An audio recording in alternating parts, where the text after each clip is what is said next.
Engrossed in the story, I nearly missed the twin gasps from the hall. I glance over my shoulder to spy Aaron and Bear standing in the doorway, staring in bewilderment. Busted. Let's take a break, okay? I set down the camera and joined them outside. What gives? Bear demands. First you come with us to community service when you don't even have to. That's bad enough, but now you're making a movie about the blaze. It's for Video Club. And with Shoshana Weber, Aaron cuts me off. Her stupid family got us sentenced to the Graybeard Motel. Maybe I'm trying to make things right with her, I defend myself. Maybe if I help her with the project, the family will be in more of a forgiving mood. Yeah, that'll work, Aaron snorts. Listen, man, you might not remember how much the Webers hate our guts, but I do. If it was up to them, we wouldn't be on community service. We would be on death row. But hey, it's all good. If you want to spend your time with people who curse the day you were born instead of your true friends, it's not like we can stop you.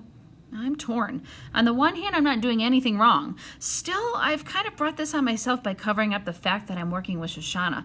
Aaron looks honestly hurt, like I'm stabbing him in the back. And let's face it, he might be kind of right. After all, I didn't have to be so secretive about the video project. Bear chimes in. And of all the Dumbledores in this place, why do you have to pal around with that one? If you're looking for relics, this place is like an all-you-can-eat buffet. Why him? We're interviewing him, I try to explain. He's the most interesting person here. The guy's a war hero. They stare at me like I've got a cabbage for a head through a long, weird silence. Finally, Aaron mumbles, yeah, you showed us the picture. The way you ignore all the residents here, I figured maybe you forgot. Yeah, well, we didn't, Bear snaps. We know all about Mr. Steinway. Solway, I correct. Aaron is annoyed. Listen, when you're practicing football 3 hours a day and doing community service because you have to, not because it's your hobby, you've got a lot more on your mind than remembering every old coot's name. Come on, Bear. Look who's talking about forgetting, Bear adds resentfully as they head down the hall. Way to go, Chase, I chew myself out as they round the corner. This is exactly what I was trying to avoid, and now they're ticked off at me. Worse, they feel like they can't trust me anymore. What next, huh?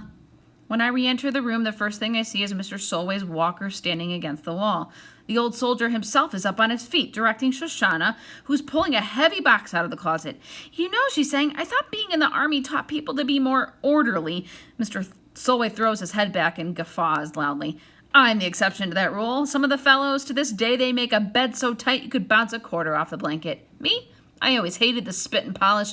I promised myself that the minute there was no sergeant going around to search for a speck of dust on my boots, I was going to be as messy as I wanted to be. Well, in that case, Shoshana informs him, this closet is your crowning glory. Instead of being insulted, the old soldier looks kind of pleased. I can see it from all the way across the room. There are a few shirts, pairs of pants, and one suit on hangers pushed over to one side. The rest of the space, 90% of it, is jam-packed with what can only be described as stuff. Picture the entire contents of a house crammed into a tiny 4x4 space.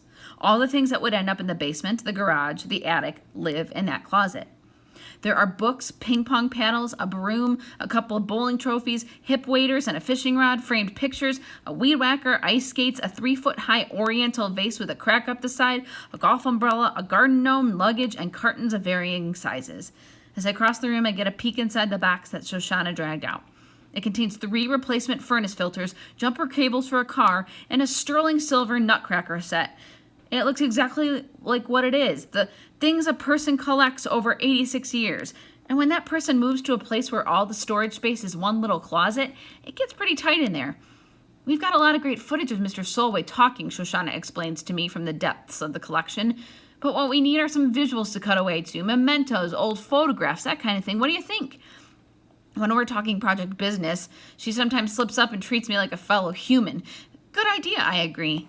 Mr. Solway peers into another box. Son of a gun, I was wondering what I did with my 32-piece ratchet set. I look at him standing up and walking on his own, even bending over to see inside the carton. It's hard to believe that this is the same Mr. Solway that I first met, struggling on the walker and never even bothering to open the blinds to let some light into his gloomy room. Maybe when his wife died and he moved into Portland Street, he lost focus because everything in his life used to revolve around her. But now that Shoshana and I are coming over to work on the video, he's totally different. He wants to present himself well on camera, so he shaves, dresses well, stands straighter, and walks better. According to the nurses, his appetite has improved at mealtimes. We dig around some more, moving stuff out of the closet and unpacking boxes until the floor is covered in knickknacks.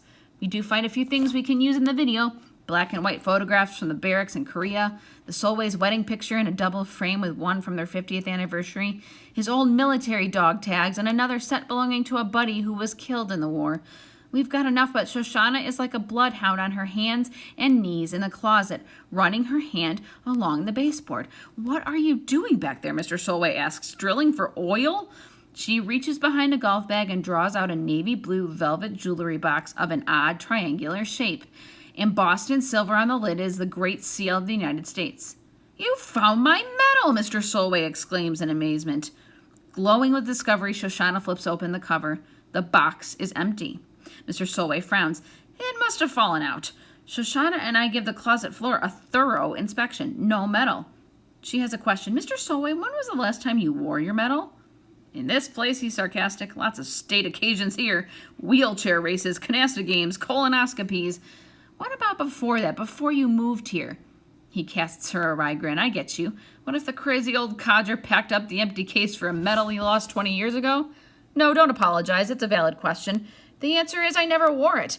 Not that I was ashamed of it, but it didn't feel right. Like I'd be saying, look how great I am. I've got a better medal than you.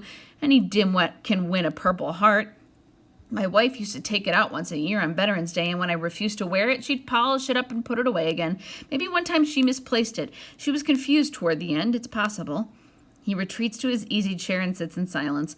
Talking about his wife always makes him sad. We quit filming early in order to leave our subject with his memories. I love Mr. Solway, but he's pretty weird, Shoshana says as we cross the lobby heading for the exit. He won his country's highest honor and basically ignored it. People were different back then, I offer. You know, more modest. Yeah, sure, modest, but to care so little that you don't even bother to open the case to see if the medal's still there, and then hide it in the back of your closet behind a golf bag? You've got to be a real oddball.